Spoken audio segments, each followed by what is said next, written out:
Blackfishing is a term to refer to people who appropriate black culture and style or pretend to be black. They say that imitation is the sincerest form of flattery, but when does imitation become cultural appropriation? And is that acceptable? Right now, I'm counting down the top 10 celebrities accused of blackfishing here for you on IO. Welcome back to InformOverload. We tell you about what's trending on the internet. I'm Charlotte Dobre. Subscribe for a different take on the news and follow us on social media. We actually just revamped our Instagram page at InformOverload, and you can get news updates on there that you won't get on here because demonetization. Blackfishing reminds me of this girl in my high school that I knew who would wear like a totally dark foundation that was way too dark for her.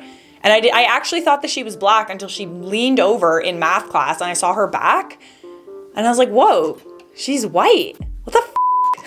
And I guess there's actually a term for it now. Starting off our list at number 10, we have Kylie Jenner. Seeing Kylie Jenner on a recent quarantine munchie run without makeup made people realize how pale she actually is. Here's a tweet. The way that quarantine has turned Kylie Jenner back into a white girl. Kylie's been accused of blackfishing multiple times. Some people think that Kim and Kylie were the ones who started this whole blackfishing trend. They get surgery so that their body is much more curvy and exotic. They sport cornrows and box braids, traditionally black hairstyles. And this screenshot was when she was accused of trying to look like Beyonce. And this was the time where she was sporting the same color skin as her black friend next to her. Again, just letting you guys know, I'm not saying that it's blackfishing. This is just what other people are saying. Next on our list, we have Nikita Dragun. Nikita has also been accused of blackfishing multiple times, and she's had to defend herself, be it the particular style she adopts or the fake tan she wears. She was accused of blackfishing when she was collaborating with Jeffree Star on androgyny. She wore a do-rag on Snapchat during Milan Fashion Week. And here she is wearing box braids.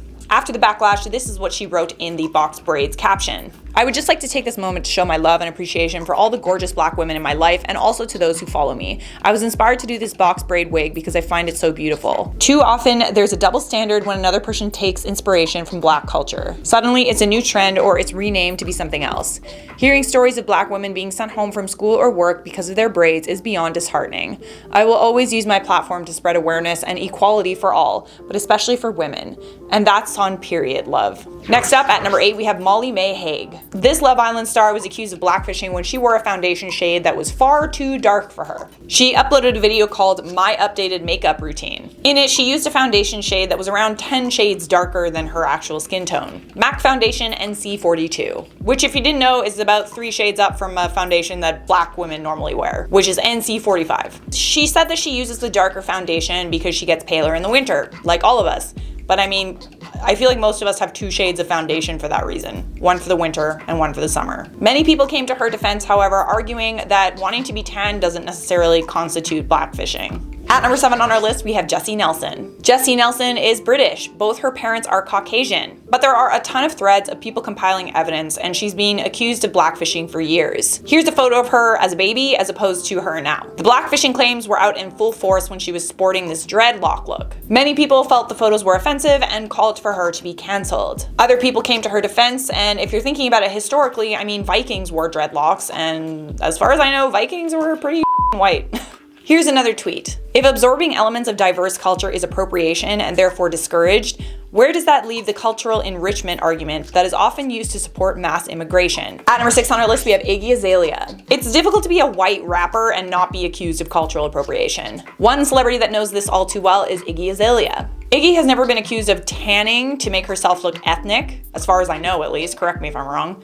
But being a rapper, she's heavily inspired by black culture, and that is reflected in the way that she dresses and her music. In response to the people who claim that her entire style of music, persona, and personality was derived from black culture, Iggy replied that she thinks that cultural appropriation is subjective. You could ask one person of the same race, does this affect you? And they will say yes, she told Cosmopolitan. But another person will say no. They could be from the same place, same everything, but have a different perspective about it. Halfway there, at number 5, we have Bruno Mars. Bruno Mars has come under fire in the past, and this is how CNN put it, for being a culture vulture. That's a term I've never heard before, culture vulture. It rhymes. And also profiting off of traditionally black music. It might come as a surprise to know that Bruno Mars' mother is Filipina, and his father is Puerto Rican and Jewish. Yet he's known for his amazing vocal talent and sounding like a blend of James Brown and Michael Jackson. His music is a blend of soul, R&B, hip hop, and funk. All of those genres are traditionally African American. According to writer and activist Seren Sensei, Bruno Mars plays up his racial ambiguity to cross genres. Other people came to Bruno Mars's defense, like Sean King, who said, "I just want to be practical here. Are people saying that Bruno Mars shouldn't sing, or that when he sings he needs to somehow whiten that shit up and sound more like Rod Stewart?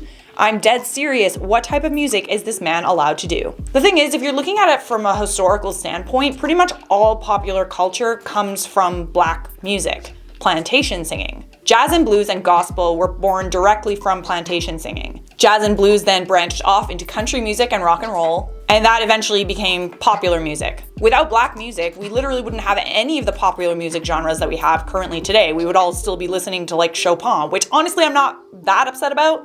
But the point I'm trying to make is that all popular music comes from black music. I'm just throwing in some knowledge from my history of rock and roll class, no big deal. I knew I would use it eventually. At number 4, no surprise here, Kim Kardashian. Like I said in my previous point, Kim Kardashian is one of the people that is credited with starting the whole blackfishing trend. She's been accused of cultural appropriation and blackfishing multiple times, and honestly, I feel like at this point it's just publicity. She knows that it will get backlash and she just keeps doing it. In 2018, Kim responded to the blackfishing claims in a Bustle article, saying, "I obviously know they're called Fulani braids, named after West Africa's Fula people, and I know the origin of where they came from, and I'm totally respectful of that. I'm not tone deaf to where I don't get it. I do get it." At number 3 on our list, we have Selena Gomez. In a recent photo shoot Selena did for Interview magazine, Selena's skin looked noticeably darker and her hair was in braids. Baby hairs were also added. The magazine and Selena were criticized on social media. Here's a tweet. "Let's get something straight. There's nothing wrong with a tan, but when you add baby hairs and turn the tan to 100, you're blackfishing. Selena looks like that episode of SpongeBob when his tan f***ed up. Clown." Many people came to Selena's defense, arguing that she's Mexican and she can get tanned. Here's another tweet. "So according to Stan Twitter's logic, Selena has been blackfishing since she was a baby. Fair point." At number 2 on this list, we have Ariana Grande. Ariana Grande has changed a lot. You can't deny that. When you look at what she used to look like earlier in her career, 2010 to like 2014 and then 2018, she looks progressively more tan and more exotic. Did you guys know that she's not even Latina? She's like fully white. I think she's part Italian, but that's about it. Lately, she's sporting much darker skin, fuller lips, and some people even say that she's adopted a black scent. Many people think that Ariana is mixed race. She's not. And then there was that time that she was on stage with Nicki Minaj and she was actually darker than Nicki Minaj. That was weird.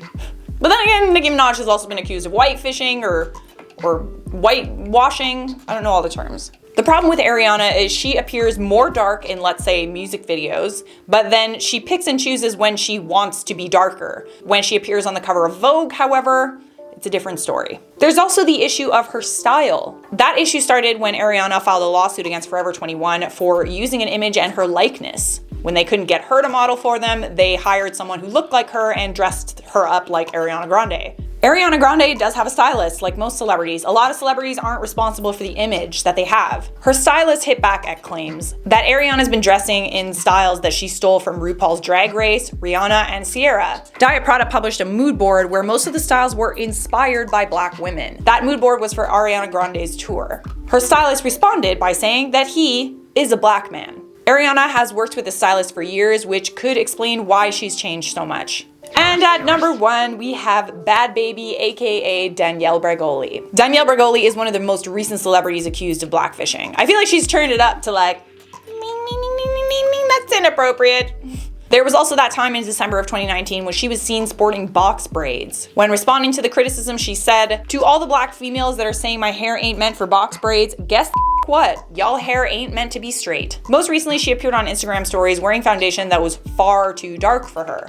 And many thought that she had taken the blackfishing like to another level. I mean, she did look like a mixed race black woman. She's also been accused of appropriating black culture in the way that she speaks, the slang. Basically, her accent is her trying to be black, is what people are saying. When she was trying to defend herself, she said that she grew up around black culture and that was all she knew. She also justified her actions and said, well, there's celebrities like Lil' Kim who are trying to be white. So if they can be white and not get criticism, then why can't she look a little bit darker? You guys know my stance on that. If you want more info on that, I will leave a link to a different video up at the top of the screen right now. Well, guys, there you have it. Do you agree with some of the blackfishing claims on this list? Do you not? Let me know down in the comments. For now, I'm gonna wrap up this video with some comment features. Natalie said, if we are potatoes, then do you eat us?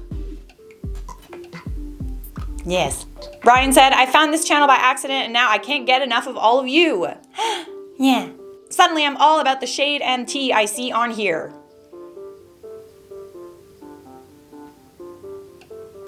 No comment. Rowena said, I only just recently started watching your videos and I really like them. Keep up the good work. Well, hey, thank you very much. I'm glad you are a viewer, a subscriber. You didn't say you subscribe, but I heard you said that you watched. So thank you for watching. I really appreciate it. And thank you all so much for watching. And I'll see you guys in the next one.